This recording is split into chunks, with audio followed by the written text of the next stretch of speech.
Hi, welcome back. ഇന്ന് ഞാനൊരു പാൽപ്പുട്ടാണ് ഉണ്ടാക്കാൻ പോകുന്നത്. അതിൻ്റെ റെസിപ്പി എന്താണെന്ന് നമുക്ക് നോക്കാം. അതിൻ്റെ ഇൻഗ്രീഡിയൻസും നമുക്ക് കാണാം. നമ്മൾ എടുത്തു വെച്ചിരിക്കുന്ന മാവ് നമുക്കൊന്ന് നനച്ചെടുക്കാം. അതിനായിട്ട് ഞാൻ ഒരു അരമുറി തേങ്ങാപ്പാൽ എടുത്തിട്ടുണ്ട്. അത് നമുക്ക് നല്ലപോലെ ഒന്ന് ഇതിലോട്ട് മിക്സ് ചെയ്ത് കുറച്ച് നല്ലതായിട്ടൊന്ന് നനച്ചതിന് ശേഷം നമുക്കൊരു 15 മിനിറ്റ് അടച്ച് വെച്ചേക്കാം. 20 മിനിറ്റോളം വെച്ചതിന് ശേഷം നമുക്ക് ഒന്നും കൂടെ നോക്കാം. വീണ്ടും കുറച്ചും കൂടി അത് മാവ് നല്ലതായിട്ട് വന്നിട്ടില്ലെങ്കിൽ ഒന്നുകൂടി പാലൊഴിച്ച് ഒന്നും കൂടി നനയ്ക്കാം. ഇപ്പം നമുക്കൊന്ന് അടച്ച് വയ്ക്കാം.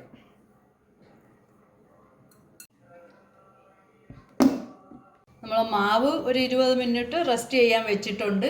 ഇനി നമുക്ക് 2 ടീസ്പൂൺ നെയ്യ് ഒഴിച്ചിട്ട് ഒരു ക്യാരറ്റ് ഗ്രേറ്റ് ചെയ്ത് വെച്ചിട്ടുണ്ട്.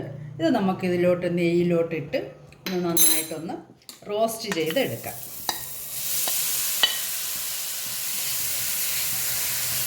നമ്മൾ ക്യാരറ്റ് ഒന്ന് ഫ്രൈ ആവുന്ന സമയം കൊണ്ട് നമുക്ക് ഞാനൊരു കുറച്ച് കടല എടുത്തിട്ടുണ്ട്. ഇത് കുതിർത്ത കടലയാണ്. ഇത് നമുക്ക് പുട്ടിൻ്റെ കൂടെ കഴിക്കാനായിട്ട് ഒന്ന് വേവിച്ചെടുക്കാം. നമ്മൾ ക്യാരറ്റ് നല്ല ഫ്രൈ രൂപത്തിലായിട്ടുണ്ട്. ഇനി നമുക്കിതങ്ങ് ഓഫ് ചെയ്യാം. ഒരു 20 മിനിറ്റ് കഴിഞ്ഞിട്ടുണ്ട്. നമുക്കൊന്ന് പുട്ട് നോക്കാം.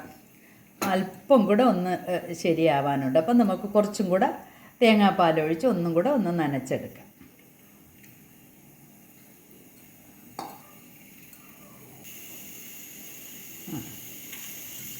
ഏതാണ്ട് ശരിയായിട്ടുണ്ട്. ഇനി നമുക്ക് ഇത് തേങ്ങയും ക്യാരറ്റും എല്ലാം ഇട്ട് നമുക്ക് പുട്ട് പുഴുങ്ങിയെടുക്കാം.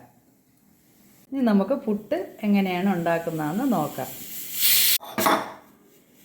ആദ്യം തേങ്ങ ഇടാം.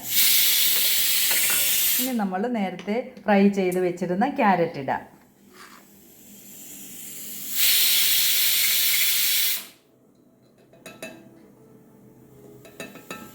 ഇനി മാവിടാം.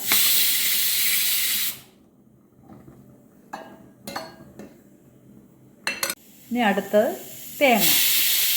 വീണ്ടും നമ്മളെ ക്യാരറ്റ് നല്ലതായിട്ട് 2 സ്പൂൺ ഇട്ടാൽ മതിയാവും. തേങ്ങയും 2 സ്പൂണ്, ക്യാരറ്റും 2 സ്പൂൺ. ഇനി അടുത്തത് മാവ്.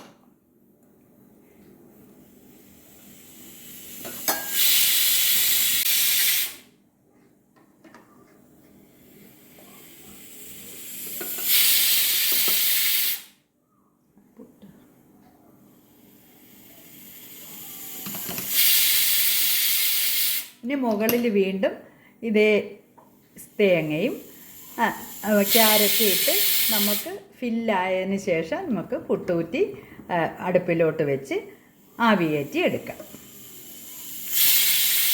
നമ്മൾ ആദ്യത്തെ പുട്ട് നമ്മളിങ്ങനെ നീക്കാൻ പോവുകയാണ്.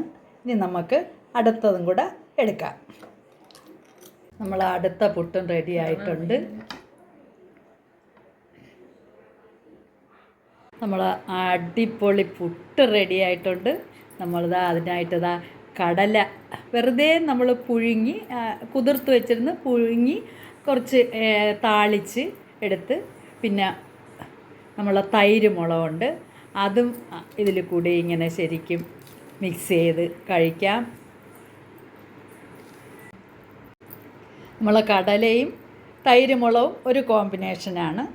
അത് നമുക്ക് എങ്ങനെ ഉണ്ടെന്നൊന്ന് ടേസ്റ്റ് ചെയ്ത് നോക്കാം. അടിപൊളിയായാണ്, നല്ല ടേസ്റ്റുണ്ട്.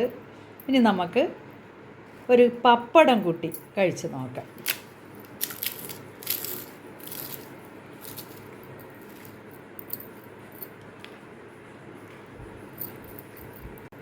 ഇത് നല്ല ടേസ്റ്റുണ്ട് കേട്ടോ. ഇനി നമുക്ക് പഴം, നല്ല പഴുത്ത ഏത്തപ്പഴമാണ് ഞാൻ എടുത്തിരിക്കുന്നത്. അതുകൂടെ ഒന്ന് കൂട്ടി കഴിച്ച് നോക്കാം. ഈ പാൽപ്പുട്ടിൻ്റെ കൂടെ എല്ലാം നല്ല കോമ്പിനേഷനാണ്. നിങ്ങൾ തീർച്ചയായിട്ടും ഇതൊന്ന് ഉണ്ടാക്കി നോക്കണേ. നോക്കിയില്ലെങ്കിൽ നഷ്ടമാവും. അത്രയ്ക്ക് ടേസ്റ്റ് ഉണ്ട് കേട്ടോ. എല്ലാവരും ഒന്ന് ഇത് കണ്ടുകൊണ്ടിരിക്കുന്ന എല്ലാവരും ഒരു ലൈക്കും ഒരു ഷെയറും ഒരു സബ്സ്ക്രൈബും കൊടുത്ത് എന്നെ ഒന്ന് സപ്പോർട്ട് ചെയ്യണേ. Okay, bye bye.